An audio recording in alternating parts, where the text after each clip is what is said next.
Je suis pas du tout accro à la télé-réalité. J'estime que je suis un enfant de la télé-réalité. Depuis tout petit, je rêvais d'avoir mon single, d'avoir mon clip vidéo, d'avoir mon producteur, d'avoir ma petite maison de disque pour diffuser ma petite chanson. J'ai jamais rêvé d'être numéro 1, d'être connu, d'être populaire. J'ai fait 3 télé-réalités, donc j'ai fait une nouvelle star en 2006 avec Christophe Willem. J'ai fait encore une chance, les plus belles voix de la télé-réalité en 2012 sur Énergie 12. Et là, j'enchaîne ma 3e télé, donc Les Anges de la télé-réalité 4. Pourquoi j'en ai fait 3? Parce que tout simplement, j'ai pas encore, jusqu'à maintenant, j'ai pas encore atteint mon objectif professionnel. Moi, j'estime que dans la vie, quand on a un rêve, quand on a un objectif, il ne faut pas se mettre de barrières. À l'époque d'Edith Piaf, on chantait dans la rue, on était repérés comme ça. Nous, au jour d'aujourd'hui, on est une génération où tout passe par la télé. On est génération télé-réalité. J'ai un rêve, j'ai un objectif. Tant qu'il ne sera pas réalisé, je ferai de la télé. Je pense malheureusement qu'au jour d'aujourd'hui, sans passer par la télé, les probabilités sont vraiment très petites pour un chanteur en France de réaliser son rêve. Parce que les maisons de disques sont en crise, elles n'acceptent pas tout le monde, on envoie des CD, ils les écoutent pas, ils les jettent à la poubelle, on ne te rappelle jamais. Moi c'est vrai, je vais faire mon mea culpa, je n'ai jamais été voir aucune maison de disques. Ah. Je l'avoue. Pourquoi ?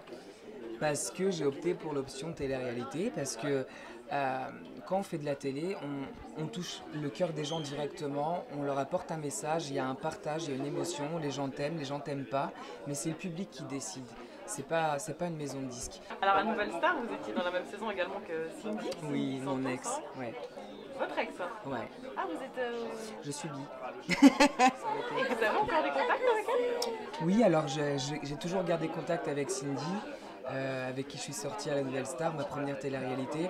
C'est quelqu'un que j'aime énormément, on a énormément de points communs et c'est quelqu'un que j'oublierai jamais. J'ai suivi l'évolution de Cindy, j'ai écouté Oi Galera, tout ça, qu'elle a fait avec son groupe, elle a sorti son album solo, donc je suis très content pour elle.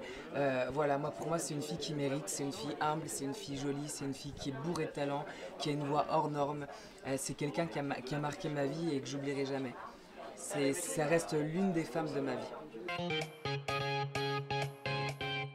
C'est la distance, c'est que moi j'habite à Paris, elle habite en Suisse, puis arrivé à un moment, on se voyait souvent après la Nouvelle Star, on est toujours resté en contact, on a fait plein de concerts ensemble, mais arrivé à un moment la distance a pris le dessus, donc voilà quoi.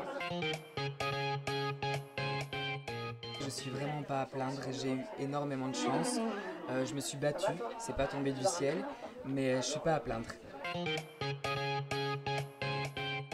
Je suis quelqu'un qui fait très attention à son image, à savoir 80% des épisodes je me blanchissais la peau et là je viens de voir les 2 premiers épisodes et je me trouve juste immonde, sauf que personne m'a dit que j'étais dégueulasse.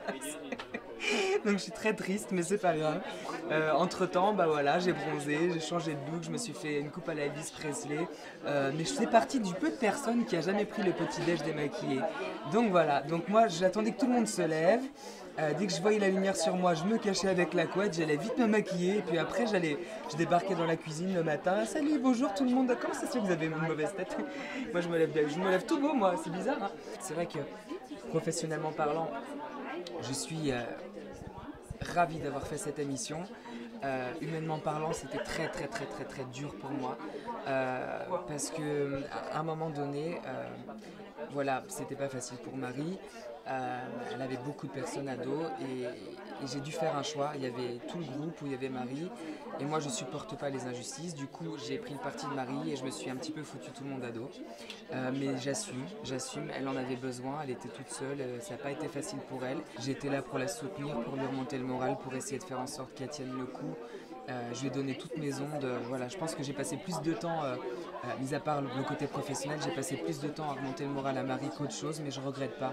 C'est une fille très gentille, c'est une fille qui a un bon cœur, qui a un bon fond et qui mérite beaucoup.